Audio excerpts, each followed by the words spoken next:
So we thought the F1 driver market was dead and buried at the start of the year. We were expecting a big season full of moves and stuff like that. It looked like it wasn't going to happen, but now we might get something of that. Sebastian Vettel not staying at Ferrari beyond 2020. A lot of questions come straight out of this. The most obvious one straight off the bat is, what's Vettel's next move? Is he going to move somewhere else, or is he going to walk away from F1? Laurence, you've been combing over that statement all morning. What are your takeaways from that?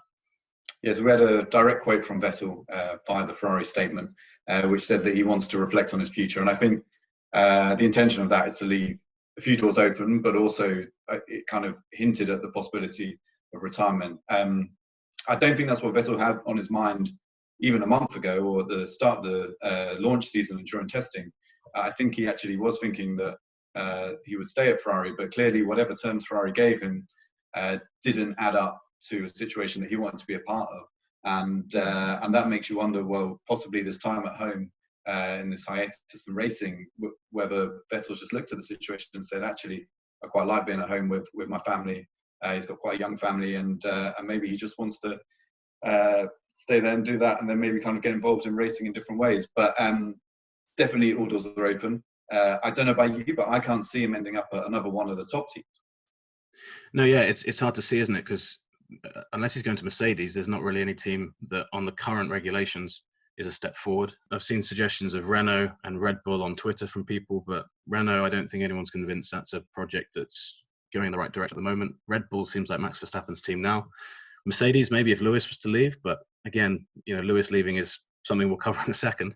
I can't see either. And I read into that statement that it was very much somebody who's ready to walk away from Formula One. I thought what he said about getting his priorities in the right place during this whole coronavirus pandemic was quite interesting. It sounded like a guy, like you said, who's sat at home and maybe thought about what he actually wants to be doing. He's 32, he's a four-time world champion. I don't think he really needs to prove anything to anyone. His legacy is always going to be that. So let's look at the other side of it, the other side of the coin. I've been thinking all morning who could go there. My first thought, I know you would joke and say, oh, he's going to say Daniel Ricciardo, but I actually think somebody like Carlos Sainz is a perfect candidate for this kind of move. A young guy, talented, but wouldn't really bring in that baggage that might cause, some sort of dynamic issue with Leclerc, and a guy that you can kind of put in the number 2 role initially and then see where he goes from there. What would you think? Who would you be putting your money on right now as it stands? Yeah, I think the front runners are definitely Carlos Sainz and Daniel Ricciardo. I think the way Ferrari are playing, it seems that Leclerc is their future. They want someone to come and partner him. And I think the most logical choice then is probably leaning towards Sainz, because he's a driver that clearly has a lot of potential, is a very safe pair of hands, but hasn't quite had that break that, say, Ricciardo's had. So Ricciardo, you look at it and you think, well, he would go in there and expect to kind of really upset the Leclerc-Ferrari relationship and try and win a title and all that kind of stuff.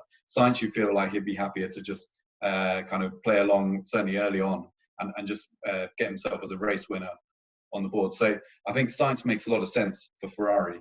And I think it's most likely between those two. Of course, Lewis Hamilton is someone which... that was going to be my next question, was that the obvious thing you see is you think, oh, a Ferrari seat's open, and we'd almost closed that door, hadn't we, Lewis Hamilton going there.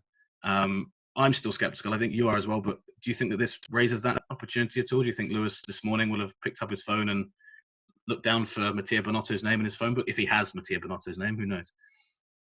Yeah, I think Lewis clearly has said and indicated that he wants to stay at Mercedes. And I think he's someone who isn't really, I think, he has things mapped out. I don't think he's the kind of guy who sees a news story and thinks, oh, wow, God, I've got to start calling people and change my mind. But it will have opened that again. We know he was kind of at least kind of toying with the idea, at least in front of the media, towards the end of last year. But I think much of that was just playing games and kind of making sure that Mercedes were fully committed. So I didn't see it happening, but wouldn't that be fantastic? But then again, Ferrari have the same problem that they'll have then Leclerc and another big driver there. I think what they want is a situation where they can build the whole team around Leclerc. They see him as the future, and they want a driver who's going to slot in and be a good number 2. Now, if it was me, I don't think this is going to happen, but if it was me, I would say Valtteri Bottas. Yeah, I was going to say, at the start of the year, in our predictions piece, you said Bottas to Ferrari, so I wondered whether you still thought that was likely in any way. I mean, it was a wild prediction piece, I have to say. It's not something that I thought was going to happen, and I don't know what the contractual situation. I think Mercedes gets first choice on Bottas anyway.